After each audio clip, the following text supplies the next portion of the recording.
चिनार पाठशाला। नमस्ते बच्चों, क्या आप जानते हैं भगवान किन्हें कहा जाता है या भगवान कौन है? कृष्णा, राम, हनुमान, शिव, गणेश, कार्तिकेय, इंद्र, विश्वकर्मा, या ये सभी भगवान हैं या भगवान एक है? और सभी यही सोचते हैं कि क्या सच में भगवान होते हैं और हम इस धरती पर कैसे आए और ये धरती कैसे बनी और जीवन में उत्पत्ति कैसे हुई। तो चलिए मैं बताता हूँ और इन सभी सवालों के जवाब उत्तर शुरू करते हैं। बच्चों, पहले समझते हैं भगवान किन्हें कहा जाता है। बच्चों, लाखों साल पहले जब हम आदि मानव के रूप में जंगलों में रहते थे, उस समय हमें जीवित रहना ही महत्वपूर्ण था। धीरे धीरे जब हम विकसित हुए, हमें कई चीज़ों का ज्ञात हुआ, तो हम उन सभी चीज़ों को भगवान मानने लगे, पूजा करने लगे, जो हमें जीवित रखने में हमारी मदद करता था, जैसे सूर्य, नदी, पहाड़ इत्यादि। जब हम थोड़े और विकसित हुए, तब हमने भाषा सीखी और सभी भगवानों को नाम से जानने लगे और पुकारने लगे।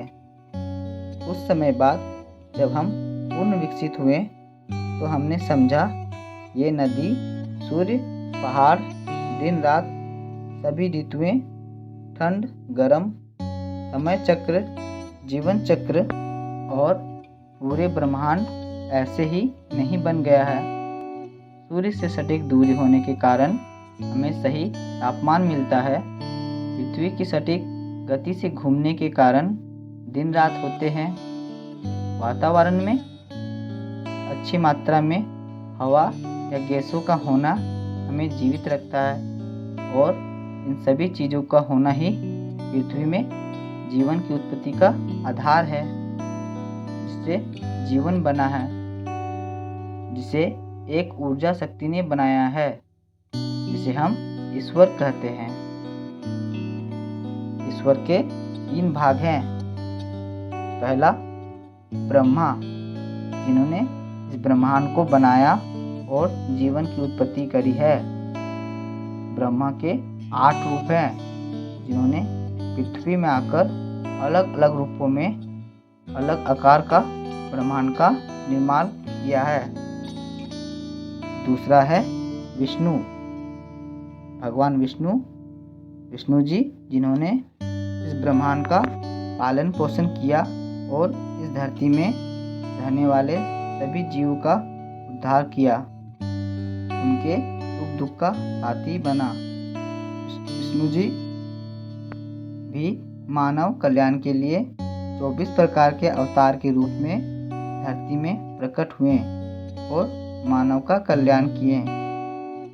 तीसरा है महेश।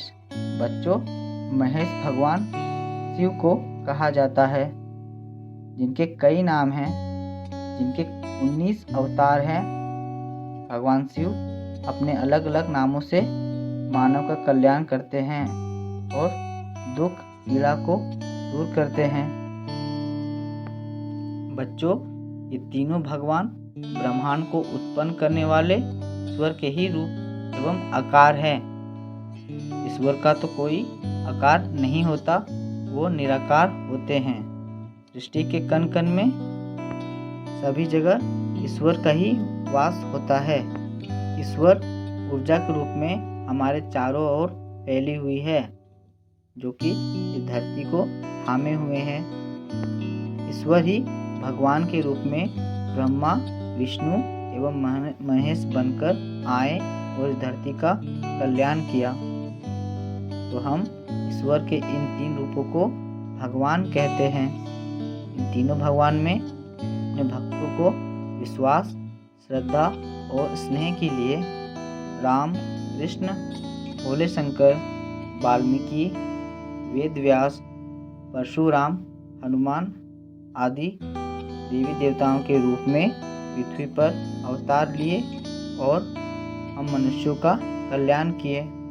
तो बच्चों, आपने जाना कि ईश्वर एक है जिन्होंने ये ब्रह्मांड को बनाया, जो हमारे चारों ओर एक ऊर्जा के रूप में है, जिन्हें हम ईश्वर कहते हैं। ईश्वर का ही प्रतिरूप ब्रह्मा, विष्णु, महेश है, जिन्हें हम भगवान कहते हैं। और इन तीनों भगवानों के अवतारों को हम देवी और देवता कहते हैं। तो बच्चों, आपने जाना ईश्वर एक है, ब्रह्मा, विष्णु, महेश आदि भगवान हैं और इनके अवतार देवी देवता कहलाते हैं। हम जिनकी भी पूजा करते हैं सब ईश्वर को ही समर्पित होते हैं। जो हम सूर्य, नदी, पहाड़ या फिर मिट्टी से बनी मूर्तियां की जो पूजा करते हैं सभी ईश्वर को ही समर्पित होते हैं, जिसका हम आदर करते हैं। तो बच्चों, अगर आप सीख रहे हैं तो कृपया हमारे चैनल को सब्सक्राइब करिए और सीखते रहिए। साथ ही साथ अपने परिवारजनों को भी भेजिए ताकि वह भी अपने बच्चों को पढ़ा सके और स्वयं भी जान सके। धन्यवाद।